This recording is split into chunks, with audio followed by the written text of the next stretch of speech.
I must say, I do like this little corner rack. Thanks to the mother. My mother bought me this for my birthday, and it fits right in the corner of the wall pretty nice. Holds 12 rods, but you know, I lean more than 12 on it, but definitely keeps everything nice and organized. What you doing, old man, huh? What you doing? So how is it going, y'all? Welcome back here to the Bass All Year channel. Definitely a fun and procrastinated video, so to speak. You know, over the past about 8 years I've been on the YouTube game, I've released this video multiple of times. Now, I was a young little buck when I was about, I don't know, 9, 10 years old. I first got my first bait caster for Christmas, and I remember it was an all maroon Shakespeare. And naturally just picked it up good, and you know, had some practice with it and everything, and picked up the bait casting thing pretty quick. And ever since then, my dad's real meticulous on maintaining and taking care of all your stuff, so it's kind of been passed down to me, you know, as growing up and everything. So I've meticulously kept all of my fishing stuff ever since then really well maintained, and I always run into a couple people that ask what I do, everything with that and what it involves and entails. About to get bright. So today we're going to go over that, my procedures for that, what I do. Look at old Glory, gosh, she looks great. So I'll just be talking about the steps I take when cleaning these things. Today we're going to focus on this guy. Now indeed, yes, this is a older model Abu Garcia Revo Premier. This is actually the model from 2012. So she's definitely got some miles on her, and definitely can tell that she's pretty worn, and she's definitely had her time. But this thing, you know, these back then were really good. It seems like Abu Garcia's kind of picking up their slack. It has been in a barn for quite some time, so it's got some dirt and grime pretty much in every little crevice, and as I stated before, she is pretty rough.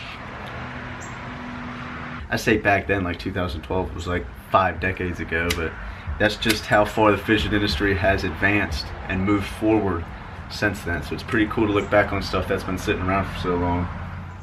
So the volume might be a little high now, especially if you're a headphone user. So the first thing, we are going to be using this Abu Garcia, the Silicote reel oil. There's the red stuff from Ardent. There's tons of different out there. I've always liked this Abu Garcia. I've been using this stuff for years. I haven't been to a Bass Pro Shops where they haven't sold this. I've even seen them in some Walmarts and Ace Hardwares. But again, you can find this stuff pretty much anywhere online. Not gonna goop up. I think that real goop or real whatever from Art, I think, is a little thick, but this stuff does real well. You're obviously gonna need some cotton swabs, clean everything up. You can buy 500 of these from Walmart for maybe $2. This whole thing's gonna cost you about $8, and these 2 items are going to last you a couple of good months. And then of course you're gonna need the reel that you are cleaning, maintaining, whatever. Typically I'll do all my reels in one night. But, you know, this one's been stored away for a while. And again, another closer look. Here's some close-ups for you, some B-roll before we get going.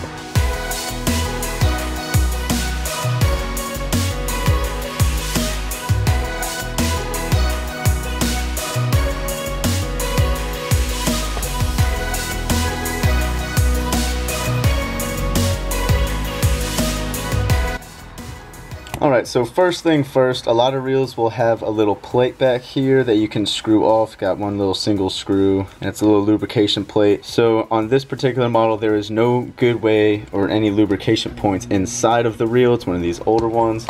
But first thing we're going to do, and obviously this is going to vary by your reels, but you want to take off your side plate. So we will turn this clockwise, take it off. Then from there we will just take out our spool. Set that to the side as well, and then we have the reel. Now a couple other things you can do, you can take off the reel handle. I don't see any reason to take the reel handle off. It's not like salt water's gotten in there, so we're gonna, for this instant, we're gonna leave it on, but we're also going to take the tension knob and pull that off, because there is a bearing in there you want to oil as well. Alright, so we basically have the reel down to a T, what we're gonna lubricate, what we're gonna clean. This is definitely pretty much your bare essential, what you want your reel to look like. Get the spool out. You know, back up and behind the spool, you're gonna have tons of crud in there. It's not gonna focus, but we're gonna move on. So you wanna make sure you get all these key points. But that's basically it. Take off the side plate, take off the spool, and then take off that tension knob, because as I stated, there is a bearing in there that does need to get lubricated and sometimes cleaned as well. So we're just going to set some Q-tips out there to the side. And then just start cleaning the edges here. Now you can put a little bit of WD or anything on here just to help with pulling any grime or gunk off. We're going to clean around this reel, get it all souped up. Not going to waste any time showing you that. So we're just going to clean it up on the exterior, then we get to the interior. Alright, so I gave the outside about 30 minutes of a job. You know, it's still a pretty old and beat up reel, so it's definitely still got some cosmetic issues that will not be able to be fixed with Q-tips and some reel oil, but regardless, got some dirty Q-tips there just cleaning up the outside, but definitely was able to get most of that grime going from it, shine it up a little bit, best I could. So now we're going to talk about the vitals, really. So there's a couple different things.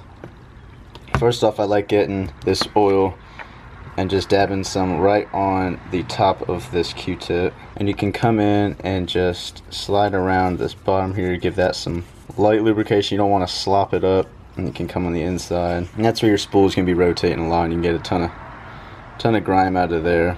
So you've got the inside all nice and clean. So this top part here, you're going to see this C-clamp rotating right there. Get 1 or 2 drops on it. I like putting some on there and getting a Q-tip to kind of clean up the excess, because you don't want it all gooped up. And then just giving it a couple rotations, make sure it gets thoroughly lubricated. And that Q-tip brought up some grime as well. Now in the middle here, right in there, we want to get some lubrication as well. That's going to lead into the main vitals of the reel. You know, all the main gears. You're going to have all your main casting gears. So you can just put the nozzle. But we're going to double that today because this reel is just so bare and been sitting around so long. So I put 8 drops right in here. Kind of poke around, make sure you get any of the excess that might be flooding out. And again, just give the reel a couple of rotations with the reel handle. Make sure that part in there is moving all that lubrication around. Pick it up, reel it like normal. Just give it that natural movement so it allows all that lubrication to get into its zone. I'm going to go to the spool. The spool is going to have a, you know, the bearing on the back side, so we're going to make sure we get a small drop on each side of that bearing, and then we can use a Q-tip just to kind of thoroughly mix those 2 drops around again, making sure it doesn't flood one side of the bearing. Put the excess here around the spool. You can see that that spool is definitely dirty, so I'm going to put 2 small little drops there. So you don't want excess anywhere. That's why you want to make sure you do have the Q-tips handy to be able to kind of pick up some of that excess. And here we have the side plate, which where you have the control for the dual braking system here in this reel, the internal braking on the spool, and then the excess clicker, which again moves all these little teeth and your main brakes right here. So that little bearing there on the side, we're going to put a couple small drops around it, clean up the excess. Then we have that all lubed up now. Again, the side plate done, spool done, but the last bit would be to lubricate that tension bearing in there. So we're going to put some drops. Again, that goes into the reel as well, so you can put a little extra on top of the shaft. Dab, just make sure you get any of the excess. Then we will put the spool in. Might want to put the spool in. Make sure it locks all the way down. Put the side plate. We put the side plate on clockwise, so now we'll turn it counter. Now we have the reel together, loosen up the tension knob. Definitely has its permanent cosmetic issues, but definitely cleaned up relatively well. I only gave this thing about 30 minutes. I gave you the bare essentials of getting a reel clean that's been tucked away, or if you've given it some serious power. Now if you've fished 6-7 tournaments, you got to think you've made a lot of casts. The reel has definitely gone through its, you know, wear and tear. Get these reels off of your rods. You can take down the line to take the lines off. Spool, take the spool out, take the side plates off, take the tension knobs off, and give these things a little bit of, you know, TLC. Keep these things running through your season. I don't know how much audio that cannon right there is going to pick up, but definitely just the feel. If you were here to reel it, you would definitely see there is a significant difference between the teeth of the reel, given that real vibrating like gnar sound in the get-go. So now it definitely disappeared. Definitely got some good lubrication into those gears. You don't want to put too much in there. You're going to flood it, and then it's going to take all that grime and flood into the gears, and you're going to get really loud sand. And it allowed it to flood inside of those bearings, those gears. And now all that lubrication is just constantly bringing around all that sand and grime and stuff, and you're not getting the clean. Keep that in mind, don't flood the reel. That's why I use the Q-tips to make sure you get all that excess. Just another tip today, show you guys how to keep these reels going. This is an 8-year-old reel. From the beginning of the video to the end here, it's definitely a night and day difference as far as the feel of the reel. Can't thank you guys again for tuning into this video. Hit that thumbs up and subscribe if this helped you out and you learned something new. And you just enjoy bass fishing content. You know, I got weekly stuff coming out pretty much every other day, so make sure you guys stay tuned to the channel for that. Again, you returning subscribers, can't thank you guys enough for that support. And you new subscribers, can't thank you guys enough for that support as you click that subscribe button, subscribe to the Bass Lawyer channel for some awesome content. Make sure you guys check out the Instagram page, Bass Lawyer Fishing. Awesome stuff going on there. And until next video, guys, catch you right back here. We'll see you guys soon. Tight lines, stay safe, be easy. We'll see you guys right back here. Tight lines, y'all.